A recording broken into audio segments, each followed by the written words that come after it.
Жоғары аграрлық техникалық колледжінің арнайы пәндер оқытушысы Болатова Альфия Саматовна. Еңбек қорғау пәні. Сабақтың тақырыбы: өрт қауіпсіздігінің сипаттамасы, өрттің алдын алу жүйелері. Ауыл шаруашылығында ағаш, отын, шөп, егін, орман, түрлі жанар-жағармайлар сияқты жанғыш заттар көптеп пайдаланылады. Сондықтан ауыл шаруашылық өндірісі өртке қауіпті болып есептеледі. Өрттің шығу себептері қандай екенін танысайық. Ең бірінші, тыйым салынған жерде от жағып, шылым шегу, яғни келесі электр желілері мен қондырғыларының ақауларынан, келесі электр жүйелеріне нормадан артық күш түсіп, сымдардың қондырғылардың қатты қызуынан пайда болуы мүмкін. Тез жанатын сұйықтарды дұрыс сақтау мен пайдаланудың ережелерін бұзу, жылу жүйелерін пештерді дұрыс пайдаланбаудан болуы мүмкін, адамдардың жауапсыздығынан, яғни ұмытшақтығынан болуы мүмкін, найзағайдан кейде өздігінен жануы мүмкін. Өндірісте пайдаланылатын заттарды олардың жану қабілетіне қарай 3 топқа бөлуге болады. Яғни жанатын заттар, жанбайтын заттар, жануы қиын заттар. Құрылыстың салынған материалына байланысты оның отқа төзімділігі де әртүрлі болады. Құрылыстарды отқа төзімділігіне қарай 5 топқа бөледі. Бірінші, екінші топ жанбайтын материалдан жасалған құрылыстар. Үшінші тобы отқа жанбайтын материалдан жасалады, бірақ плиталардың, қабырғалардың төбенің арасын қосқан жері қиын жанатын материалдардан жасалады. Төртінші тобы қабырғалары қиын жанатын материалдардан, ал арасын қосқан жерлері жанғыш материалдардан жасалады. Бесінші тобы толығымен отқа жанатын материалдардан жасалған құрылыстар. Енді қандай ұйымдастыру шаралары алдымен жүргізілу керек? Яғни тұрғындардың арасында түсіндіру жұмыстарын жүргізу міндетті түрде. Көрнекі үгітпен насихаттау, ерікті өрт сөндірушілерін жасақтау, ашық от жағуға, темекі шегуге, жарамсыз пештерді пайдалануға тыйым салу.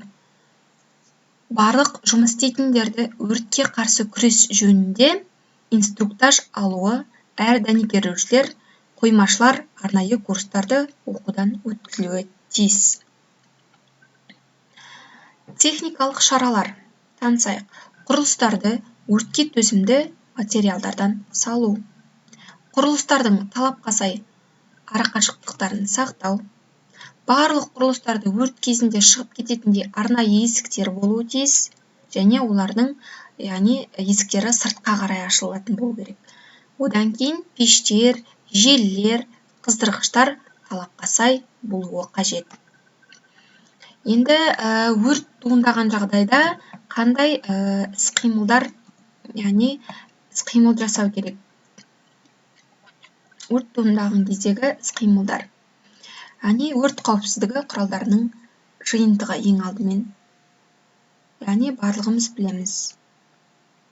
Бұл жаңағы осындай өрт қауіпсіздігінің құралдарының жиынтығы, осындай суреттермен әрбір мекемеде ілініп тұрады.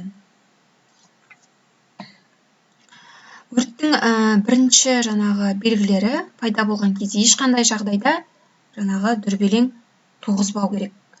Екінші, ол туралы тездетіп 101 телефоны бойынша өрт күзетіне хабарлау қажет. Хабарлаған кезде нақты мекен-жайы, не өртеніп жатқан жері, қайда өртеніп жатыр, өрт орнына қалай тезірек жету керектігі, яғни өзінің тегін айту керек, телефон номерін үлгерсе, яғни ғимараттағы өзінің орналасқан жерін міндетті түрде айту керек.